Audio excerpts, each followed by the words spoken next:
Danger Dolan. From satanic cymbal-playing chimps to eerily expressive money boxes, we count 15 of the creepiest toys ever made. Number 15. The Jolly Chimp is a brand of cymbal-banging monkey, a toy that's been around since the 1950s. When activated, they come alive, banging their cymbals together in an attempt to steal your soul. Presumably, they were ripped straight from the underworld, but the official credit for creating them goes to Japanese toy manufacturer Daishin CK. Daishin gave them the name Musical Jolly Chimp. Yeah, because they look so freaking jolly, right? Jolly Chimp's box proudly advertises that his teeth light up and that his eyes bulge in and out of their sockets. In what parallel dimension is that a selling point? This hellspawn toy appeared in the 1977 film Close Encounters of the Third Kind, where a UFO nears the main character's home. Jolly Chimp inexplicably activates, clashing its cymbals together as if to announce the alien presence. Spooky. Number 14. Furbies are a robotic plush toy from the 90s. They're a cross between hamsters, owls, and I don't know, there might be a bit of Gizmo from Gremlins in there somewhere. They were the must-have toy from 1998 to 2000 and were popular for their, at the time, revolutionary artificial intelligence. Initially, Furbies speak only in their unique gobbledygook language called Furbish. This is kind of like how demons are often depicted speaking Latin. Am I saying there's a correlation there? Well, I'm not saying that. Furbies learn English phrases the more they're played with, but frankly, with their big staring eyes, high-pitched voices, and the weird habit of turning on at random, this just makes them a bit more creepy. In the metafiction novel Luna Park, a killer Furby terrorizes American Psycho author Bret Easton Ellis. No one ever suspects the Furby. Number 13. The E.T. Fingerlight. It's 1982. Spielberg's E.T. has just captured the world's imagination. Somewhere in Middle America, a brainstorming session is taking place at toy company Knickerbocker. It's 6 p.m. The staff has worked right through lunch. Everyone's fried and a takeaway pizza is sounding so good right now. Suddenly Brian, the work experience kid, walks in. He isn't even supposed to be there because his shift ended at 2, but he has to wait for a ride because he failed his driving test like 6 times. The room is silent. He clears his throat and says, "What about a dong-like appendage that glows the tip and kids can wear it on their finger, go around pretending that they're 3-foot alien dude from the movie?" Everyone cheers. Brian is named president of Knickerbocker. Some movie merchandise is so good it practically sells itself, but only during the cocaine-fueled haze of the 80s would this weird and incredibly suggestive toy have seemed like a good idea. Number 12. Toddler Peds. Have you ever heard of Toddler Peds? They're an exciting new toy craze. Surely your nieces, nephews, and cousins have been asking for them. No? Okay, so they're not exactly toys, but they are made from disassembled toy parts. They were created by surreal artist John Beinart. Toddler Peds are insectoid doll part assemblages that are said to represent life, death, and the beauty of human oddities. John likes the idea that the dolls used in his sculptures have played important roles in many childhoods. He attributes personalities to each doll, therefore he says, when they come together to form a Toddler Ped, they have a mega personality. Mega cool, but also mega creepy. Number 11. Sid's Toys from Toy Story. Speaking of scary ways to repurpose dolls, everyone remembers Sid, Andy's sadistic neighbor from the original Toy Story. Sid was a headline waiting to happen and took perversive pleasure torturing, dismembering, and generally mistreating his toys until Woody and the gang intervened. Although good guys at heart, these mutant toys sure scared the hell out of Andy's toys and audiences when they made their first appearance. It's not hard to see why. Ringleader Babyface's one-eyed baby doll head attached to a spider-like body, legs as a pair of fashion doll legs attached to a fishing rod, hand in a box as a Frankenstein-like hand that's been jammed into the spring of a jack-in-the-box. Sid's toys have also had starring roles in a lot of kids' nightmares. Number 10. The Face Bank. No, it's not some weird abomination from the movie Labyrinth. The Face Bank is a money box for kids that is designed to make saving fun. In reality, this creeptastic product probably deterred a whole generation from saving. Those poor savers now make up the homeless population of most major city streets. Thanks, Face Bank. So this thing isn't just a pretty face. It has a built-in heat sensor which initiates a chewing motion whenever a hand is placed up to it, has a long battery life and can swallow just about any sized coin. Shame, it looks like Leatherface's mailbox. Number 9. Skinny Bones. This horror show is a member of the children's building toy series Bones family. They're like Lego, but off the charts creepy and can only be used to construct people. The heads, hands, and weighted feet are relatively realistic, but their appendages are bone thin and made from posable plastic. So these were created in 1970 by the Louis Marx & Co. These offensively awful toys were discontinued after failing to take off.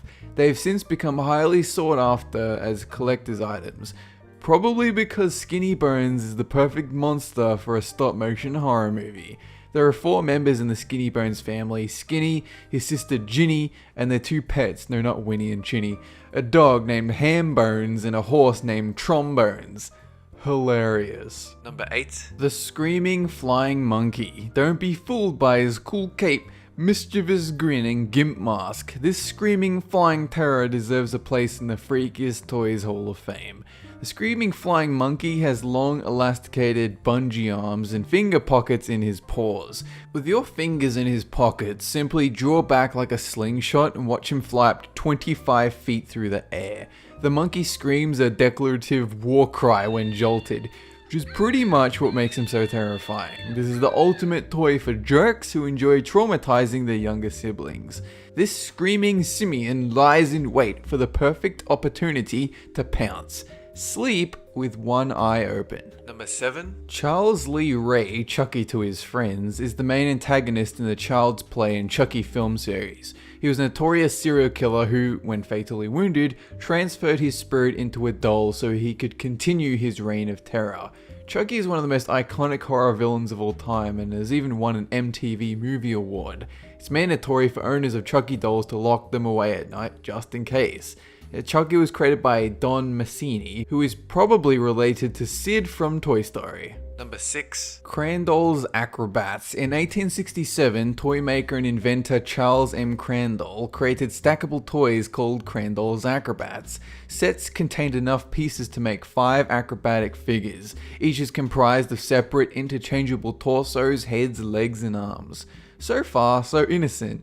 But why then did he make them look so terrifying? Let's play a word association game. Look at these faces and say the first thing that comes to your mind. If you answered child molester, you win. Like the circus wasn't frightening enough already. Number 5. The Creeping Baby Doll. Nope, not an exaggeration. This thing is actually called Creeping Baby Doll. Crawling wouldn't have sufficed, given how insanely creepy this thing is. The exact date and manufacturer are not known for sure, but this freakish automaton was believed to have been created in 1871 and was patented by Robert J. Clay. With a turn of a key, this doll appears to crawl along flat surfaces. Inside the doll's body is a spring-driven mechanical movement that creates the illusion that the doll is crawling on its hands and legs. In reality, the doll rolls along on 2 concealed wheels. Witchcraft. This mechanical toy is part of a fascinating continuum of figures built to imitate human life. Number 4. Barbie's pregnant friend Midge. Midge Hadley is a doll in the Barbie universe. Created in 1963, she was Barbie's best friend and was designed to counteract criticism that Barbie was too sexualized. Not sure how introducing a homely friend accomplishes that, but okay Mattel, sure. In her initial run, Midge was going steady with a male doll named Alan Sherwood. After much drive-in movie promiscuity, she was reintroduced in 1988 as part of the Happy Family line. This version of Midge was married to Alan, although he was probably getting it from Barbie every time Ken went out of town. Midge and Alan had 3 kids together. One of these children, Nikki, was the center of a huge controversy. Mattel made the bold decision to release a pregnant version of Midge with a tiny baby inside a magnetic removable womb. Parents were outraged. It was obvious to them that the doll was advocating teen pregnancy. The biggest complaint though was that during her first production run, Midge was not shown to be wearing a wedding ring. What a scandal. Whatever Mattel's intentions, the pregnant Midge doll is creepy and looks like something out of Alien. Also, There's no way Ken graduated from med school. Number 3. Baby laugh a lot. They say laughter's infectious, but few would wish to join in when this thing goes on one of its hideous cackling spells. Baby Laugh a Lot was created by American toy company Remco in 1971. Its maniacal grin and uncontained laughter struck terror into the hearts of innocent little girls everywhere. This creepy abomination goes into overdrive when its strength is flagging. Add low or dead batteries into the mix and this thing becomes your worst nightmare. Number 2. Little Miss No Name is definitely the strangest doll to emerge from Hasbro toys. It was created in 1965 by famous doll designer Diet de Andrade. Each doll is barefoot and sports a stuck-on plastic teardrop and burlap sack dress.